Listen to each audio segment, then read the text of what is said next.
嚟到第3至到5條呢一度，你會見得到 Part B 嘅開首咧都會係 9x square 再減 16y square。咁不過3條題目嘅 grouping technique 咧都會有啲唔同㗎。咁喺呢一條題目咧，同學亦都可以了解得到，我哋就可以利用到每一條嘅 Part A 就引導俾我哋聽到底應該點樣做一個分組啊。好啦，咁首先第5條呢一度咧 Part A 就會係以下呢個 16y square 加 24y 再加9。咁喺 Part B 喺邊度揾得翻呢？其實就係後邊呢度。咁你話上唔係喎，佢唔係加嘅咩？因為我哋見得到咧3個都變咗做減嘅。咁我哋陣間咧就會處理翻佢噶啦。好 Part A， 今次咧我哋就會有 16y square 再加 24y 再加9。咁其實係一個 perfect square 嚟嘅。今次會見得到咧就會係 4y 加3嘅 square 啦。然之後去到 Part B， 我哋就先抄題目 9x square 再減翻 16y square 減 24y 再減9。咁你今次咧就會係 9x square 啦，再減翻，我哋就加翻個括號啦。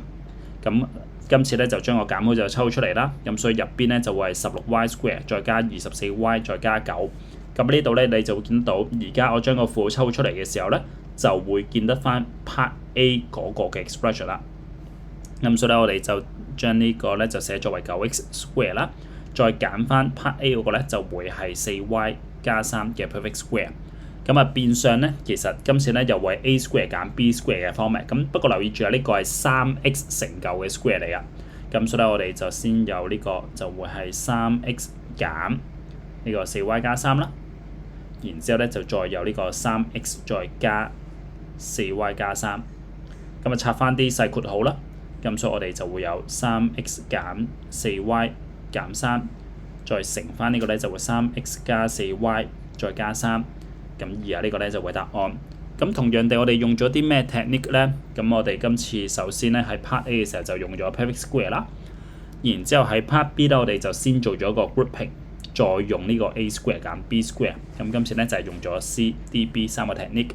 咁呢度去到最尾亦都講翻啦。咁你會見得到咧，對於3至到5條嘅 Part B 咧，其實每一條題目都係4個 term 㗎。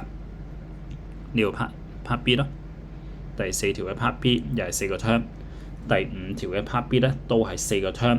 咁不過我哋喺呢一度今次第3條嚟講咧，我哋就係分做3、1。